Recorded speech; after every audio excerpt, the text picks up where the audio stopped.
സുഹൃത്തുക്കളെ, എല്ലാം അഴിച്ചു വെച്ചുപോയി. എല്ലാ ഷർട്ടും അഴിച്ചു വെച്ചുപോയി, എല്ലാ കോട്ടും അഴിച്ചു വെച്ചുപോയി, എല്ലാ വസ്ത്രവും അഴിച്ചു വെച്ചുപോയി. നമ്മളെ കൊണ്ടുപോയി കുളിപ്പിക്കുന്നൊരു രംഗമില്ലേ? ഇന്ന് വരെ സ്വന്തം കുളിച്ച മനുഷ്യന് അവസാനത്തെ കുളി സ്വന്തം കുളിക്കാൻ കഴിയുന്നില്ല. മറ്റുള്ളവര് നമ്മെ കുളിപ്പിക്കുകയാണ്. ആ കുളിപ്പിക്കൽ കഴിഞ്ഞ് നമ്മളെ കൊണ്ടുവന്ന് കിടത്തി. അതേ മൂക്കിന് പരുത്തി വെച്ചുപോയി, കണ്ണിന് പരുത്തി വെച്ചുപോയി, കാതിന് പരുത്തി വെച്ചുപോയി, നെറ്റിത്തടത്തിന് പരുത്തി വെച്ചുപോയി, മുട്ടിന് പരുത്തി വെച്ചുപോയി, സുജൂദിന്റെ അവയവങ്ങൾക്കൊക്കെ പരുത്തി വെച്ചുപോയി. അതുപോലെ അതാ മൂക്കിലും കൺമൂക്കിലും അതുപോലെ തൊള്ളക്കും അതുപോലെ പല സ്ഥലത്തും പരുത്തി വെച്ചുപോയി. ആ പരുത്തി വെച്ചതിന് ശേഷം 3 കഷ്ണം തുണി കൊണ്ട് നമ്മളെ പൊതിയുന്നൊരു രംഗം വരാനില്ലേ? അവിടെ നിന്ന് മെല്ലെ എടുത്ത് കട്ടിലിൽ കിടത്തി കൊണ്ടുപോകുന്നൊരു രംഗം വരാനില്ലേ? ചോദിക്കട്ടെ, നല്ല ചാൻസുകൾ അല്ലാഹു തആല തന്നിട്ട് പരിശുദ്ധ റമദാൻ തന്നു. ദിവസം 17ഓളം കഴിഞ്ഞു. ഖുർആൻ എത്ര ഓതി എന്നോട് ചോദിച്ചാൽ, നിങ്ങളോട് ചോദിച്ചാൽ, ഖുർആൻ കൂടുതലൊന്നും ഓതിയത് പറയാനില്ല. ദിക്ർ എത്ര ചൊല്ലി എന്ന് ചോദിച്ചാൽ കൂടുതൽ ദിക്റൊന്നും ചൊല്ലിയത് പറയാനില്ല.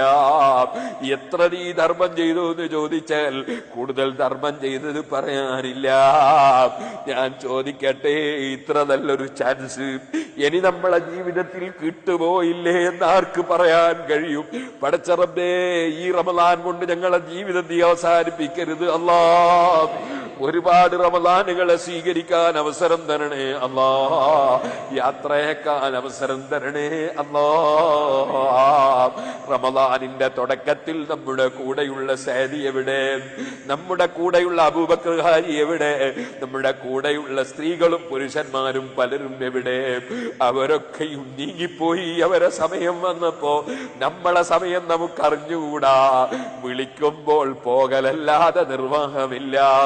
അതുകൊണ്ടോ മുഅ്മിനായ മനുഷ്യ, മഹാന്മാരായ ബദരീങ്ങൾ ജാദൂബി അംവാലിൻ വബാഉ നുഫൂസഹും ലിദീനിൽ ഹുദാ ഫീ കുല്ലി മൗതീനി ഗസ്വതി.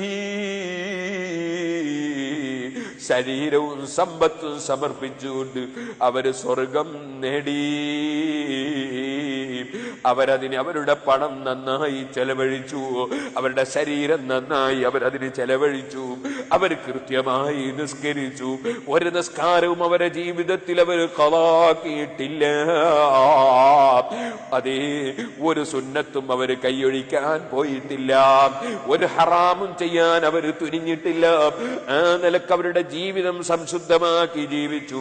അവർക്ക് സ്വർഗത്തിലേക്ക് മുൻകടക്കാനുള്ള ഭാഗ്യം നൽകുമ്പോ അവരെ സ്നേഹിക്കുന്ന നമുക്കും ബദരീങ്ങളുടെ കൂടെ ഉഹദീങ്ങളുടെ കൂടെ സ്വർഗത്തിലെത്താൻ കഴിയണം. സ്വർഗമെന്ന് പറയുന്നത് ഈ ഭൂമി ലോകത്തുള്ള ഒരു വീട് പോലെയല്ല. ഈ ഭൂമി ലോകത്തുള്ള വീട് ഒരു ദിവസം ഇറങ്ങിപ്പോകേണ്ട വീടാണ്. എത്ര തന്നെ ഭംഗിയിൽ നിങ്ങൾ ഏത് വീട് നിർമ്മിച്ചാലും ആ ഭംഗി ഒരല്പ ദിവസത്തും കൊണ്ട് നശിച്ചു പോകുന്നതാണ്. എല്ലാ നന്മകളും ഏത് കൊട്ടാരത്തിന്റേതും നശിച്ചു പോകുന്നതാണ്. എത്ര ഭംഗിയുള്ള മുഖങ്ങളും പ്രായമാകുമ്പോൾ കറുത്ത രോമം വെളുത്തു പോവുകയാണ്. തുടിച്ച മുഖം തുളുങ്ങിപ്പോവുകയാണ്. ആകയാൽ ഇവിടെയുള്ള ഭംഗിക്ക് നിലനിൽപ്പില്ല, ഇവിടെയുള്ള വീടുകൾക്ക് നിലനിൽപ്പില്ല, ഇവിടെയുള്ള അധികാരങ്ങൾക്ക് നിലനിൽപ്പില്ല, ഇവിടെയുള്ള സ്ഥാനമാനങ്ങൾക്ക് നിലനിൽപ്പില്ല, ഇവിടെയുള്ള ഒന്നിനും നിലനിൽപ്പില്ല. തലേ ദിവസം വരെ ഭാര്യയുടെ കൂടെ കട്ടിലിൽ കിടന്നവൻ ഖബറിലേക്ക് ഒറ്റക്ക് പോവുകയാണ്. ഭാര്യ കൂടെ പോകുന്നില്ല. ഭാര്യ പോകുമ്പോൾ ഭർത്താവ് കൂടെ പോകുന്നില്ല. കൂടെ മടിയിലിരുത്തിയ മക്കളെ കാണുന്നില്ല.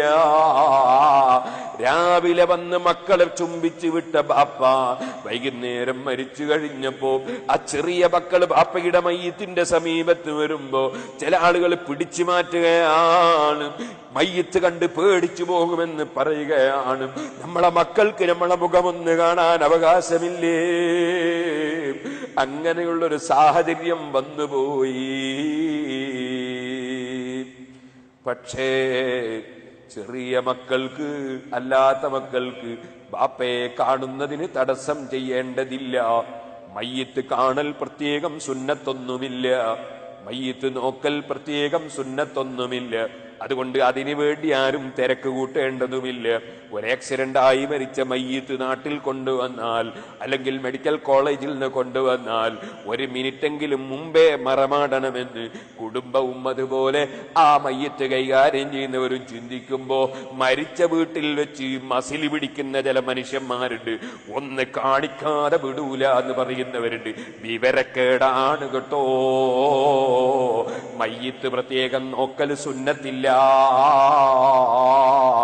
മഹാന്മാരായ സാലിഹീങ്ങളോ മഹത്തുക്കളോ ആണെങ്കിൽ അവരുടെ മയ്യിത്ത് അതേ ചുംബിക്കുന്നത് നല്ലതാണെന്ന് മഹാന്മാര് പറഞ്ഞിട്ടുണ്ട്.